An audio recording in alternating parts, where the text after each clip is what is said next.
안녕하세요. 백발백중 신프로 백신입니다. 반갑습니다, 여러분. 오늘 이 시간에는 여러분들께 유익한 내용을 전달을 해드리려고 나왔습니다. 오늘은 제목 보이시죠? 망하는 빌라와 그리고 돈 되는 빌라에 대한 구별법을 제가 알려드리려고 하는데요. 여러분들 부동산 투자를 하거나 아니면 실거주를 한다거나 부동산을 소유를 할 때 굉장히 중요한 꿀팁이니까 여러분들 잘 봐주시고요. 5가지만 기억하시면 됩니다. 자, 이제 시작해볼까요?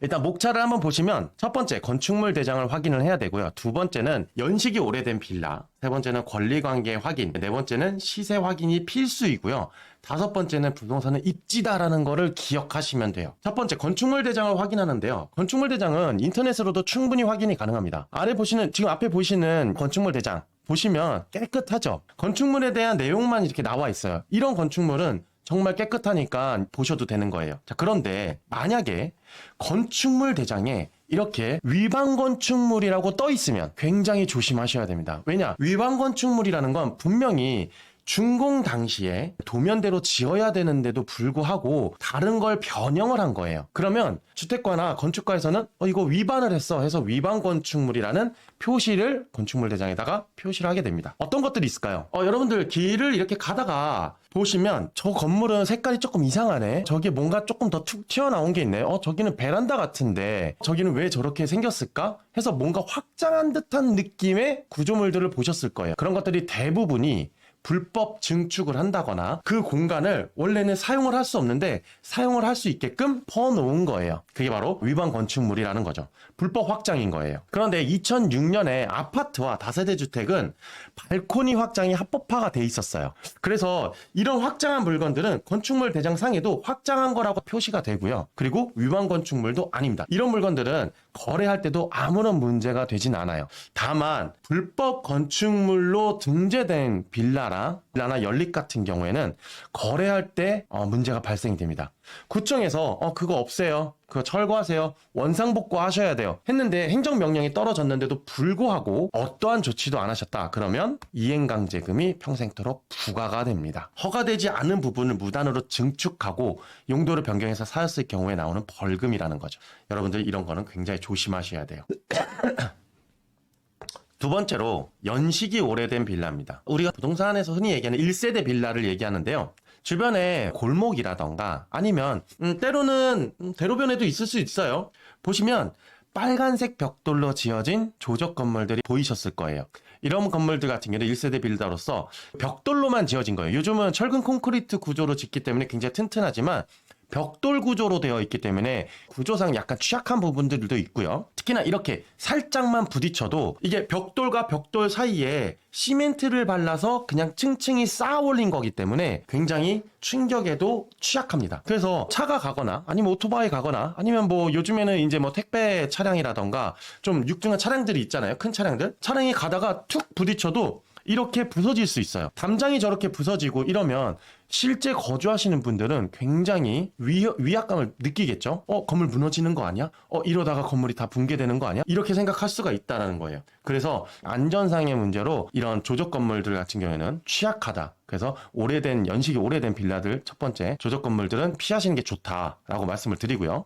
두 번째로 지금 이렇게 약간 색칠이 되어 있는 흑색이라던가 아니면은 약간 샌드 색깔, 모래 색깔의 이런 건물들도 보셨을 거예요. 이거는 2세대 빌라로서 이거는 드라이비트라는 공법으로 마감을 한 건물들이에요. 물론 안에는 철근이나 콘크리트 구조로 이렇게 마감을 해놓고 겉에다가 돌이나 이런 것들을 하진 않고 그냥 드라이빗 공법으로 지어진 거거든요.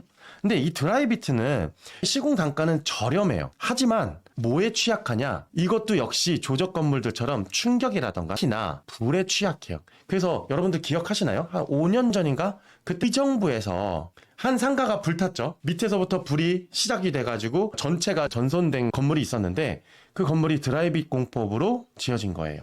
불에 굉장히 취약합니다. 그래서 아래 지금 보시면 세 번째 사진 보시면요. 불이 나면요. 그냥 다 타요. 이거 불길 잡는 것도 굉장히 힘듭니다. 그래서 연식이 오래된 이건 2세대 빌라라고 해요. 저희가 2세대 빌라 1세대와 2세대 빌라 같은 경우에는 좀 연식이 오래됐으니까 좀 유의하셔라. 그리고 투자하실 때 좀 조심하셔라. 피하시는 게 좋다라고 말씀을 드립니다. 그리고 연식이 오래된 빌라는 누수가 생길 수 있고요. 배관이 망가질 수 있는 거죠. 깨지거나.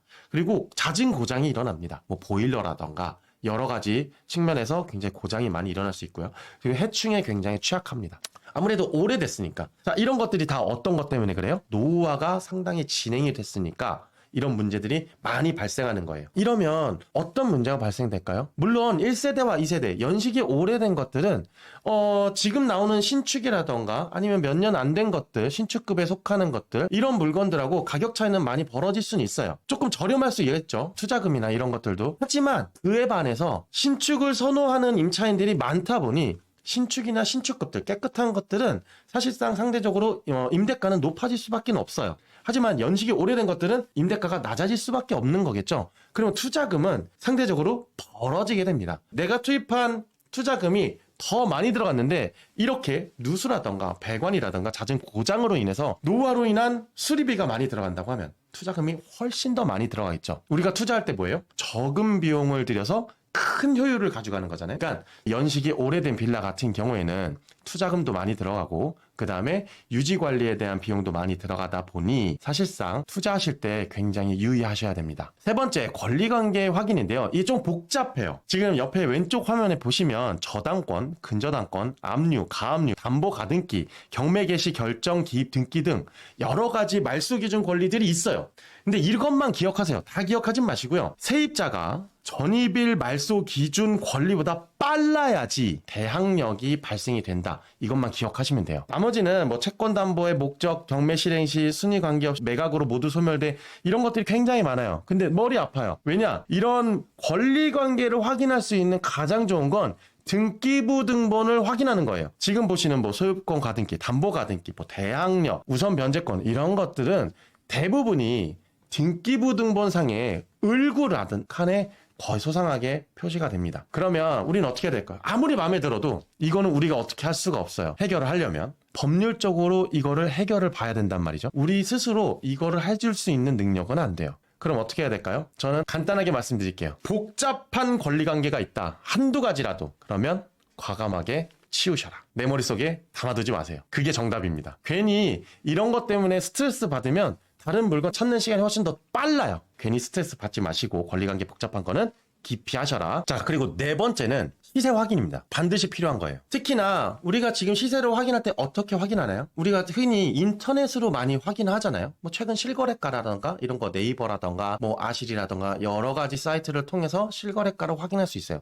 KB 시세도 보면 확인할 수 있고요. 그런데 인터넷과 현장 시세는 많이 다릅니다. 왜 다르냐? 예를 들어서 인터넷 시세를 봤어요. 근데 하나의 빌라가 이건 시세가 3억으로 적혀 있어요. 근데 그게 언제 실거래가 됐냐? 이거인 거죠. 2년 전 거를 실거래를 찍히고 그동안 빌라 같은 경우에는 아파트처럼 빠르게 매매가 일어나는 건 아니잖아요. 매달. 그러니까 어느 정도 텀이 있단 말이죠. 자, 그러면 그런 시세 같은 경우에는 6개월이 될 수도 있는 거고요. 1년이 될 수도 있는 거고 2년이 될 수도 있는 거예요. 근데 2년 전 시세가 3억이었다? 지금 그 동네 가니까 6억이라고 해요. 아, 인터넷만 믿고 그 동네를 가면 안 되겠구나. 시세를 알아보면 안 되겠구나. 반드시 현장을 가셔가지고 시세를 알아보셔야 됩니다. 다섯 번째는 당연히 부동산은 입지라고 생각하셔야 돼요. 입지. 지금 보시는 첫 번째는 역세권이에요. 역세권. 제가 지하철 노선도를 하나 그려드리고요. 옆에 지하철 이미지를 그려드렸는데 지하철 여기 이미지를 제가 엄청 많이 찾았는데 보세요. 지하철을 따라가다 보면 돈이 따라와요. 그러니까 역세권을 따라가세요. 그리고 두 번째로는 재개발이 가능한 지역들, 재개발을 추진하고 있거나 추진 중이거나 이런 곳들을 들어가셔야 됩니다. 물론 투자금이 다른 지역에 비해서 추진 안 하는 지역에서 조금 높을 수는 있어요. 투자금 자체가. 그렇지만 우리는 뭐예요? 빠르게 진행되는 걸 좋아하잖아요. 그러면 추진되고 있는 것들을 들어가셔야죠. 약간의 리스크는 가져가셔야 돼요. 그 리스크는 뭐냐? 투자금이 많이 들어간다라는 거죠. 다른 지역에 비해. 하지만 하이 리스크 하이 리턴이에요. 큰 걸 바라고서 투자하시는 거 아닌가요? 내가 지금 예를 들어서 1억을 넣는데 1,000만 원 이익을 가져가려고 투자하는 건 아니잖아요. 그렇기 때문에 다시. 자, 좀 때는 과감해질 필요가 있다. 저는 말씀을 드리겠습니다. 부동산 입지를 두 가지 말씀드렸어요. 역세권, 재개발. 자, 그런데 이렇게 역세권과 재개발 두 가지가 이루어지는 지역이 있으면 여러분들은 어떻게 하시겠습니까? 그런 곳은 반드시 눈여겨보셔야겠죠? 그쵸? 자, 지금까지 백발백중 신프로였고요. 궁금한 점이 있으시면 지금 아래 나가는 번호로 연락을 주시면 제가 충분히 친절하게 상담을 도와드리도록 하겠습니다. 아마추어에게 가서 상담을 받지 마시고요. 저 프로인 프로페셔널한 신프로에게 오셔가지고 받으시길 바라겠고요. 그다음에 구독과 좋아요, 알림 설정은 제가 다음에 영상을 찍을 때 큰 힘이 될 테니까 꼭 눌러주시길 바라겠습니다. 감사합니다.